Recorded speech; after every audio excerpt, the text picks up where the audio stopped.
আসসালামু আলাইকুম, welcome back to my channel. আশা করি সবাই ভালো আছেন। আজ আবারও একটি রেসিপি নিয়ে হাজির হয়ে গেছি। আজ তৈরি করে দেখাবো রুই মাছের মাথা ভুনা।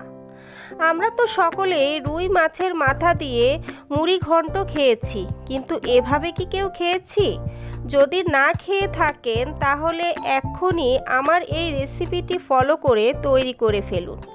দেখবেন আপনি নিজেই আপনার রান্নার ফ্যান হয়ে যাবেন এবং যারা খাবে তারা আপনার রান্নার প্রশংসা করবে। চলুন তাহলে মূল রান্নায় চলে যাই। এর জন্য প্রথমে আমাদের লাগবে মাছের মাথা। এখানে আমি রুই মাছের একটি মাথা নিয়ে নিয়েছি, ভালোভাবে ধুয়ে পানি ঝরিয়ে নিয়েছি।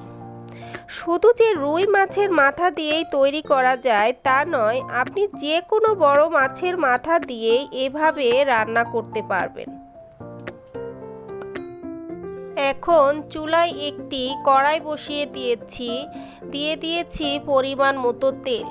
তেলটা গরম হয়ে এলে দিয়ে দিব হাফ কাপ পেঁয়াজ কুচি আর সামান্য কিছু গরম মশলা, 2টি এলাচ, 2 টুকরো দারুচিনি, একটি তেজপাতা।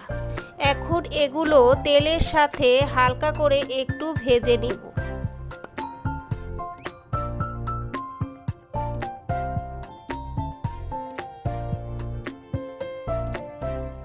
পেঁয়াজ ভাজা হয়ে গেলে এখন এর মধ্যে দিয়ে দিব 1 টেবিল চামচ আদা রসুন বাটা, 1 চা চামচ কাঁচামরিচ বাটা।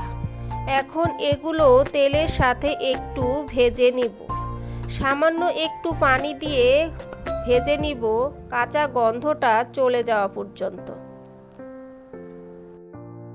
এ পর্যায়ে দিয়ে দিব গুঁড়া মশলা।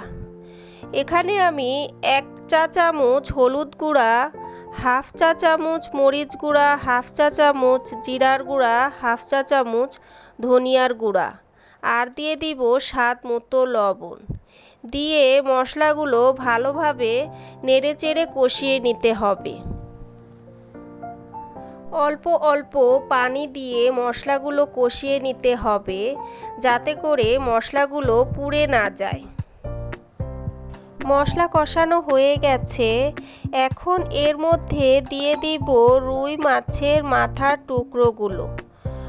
রুই মাছের মাথার টুকরোগুলো দিয়ে ভালোভাবে নেড়ে চেড়ে ঢেকে রান্না করব প্রায় 5 মিনিটের মতো।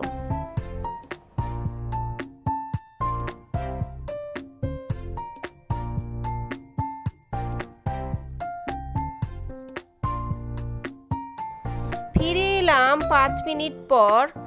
অফ ক্যামেরায় আমি 2-1 বার নেড়ে দিয়েছি, তা না হলে তলায় লেগে যেতে পারে।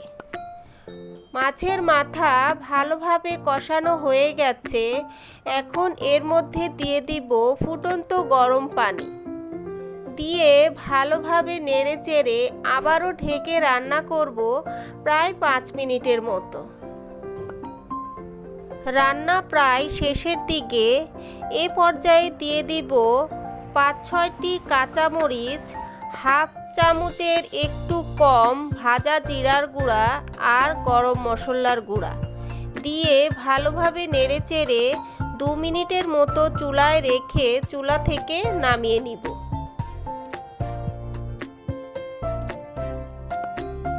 তৈরি হয়ে গেছে রুই মাছের মাথা ভুনা।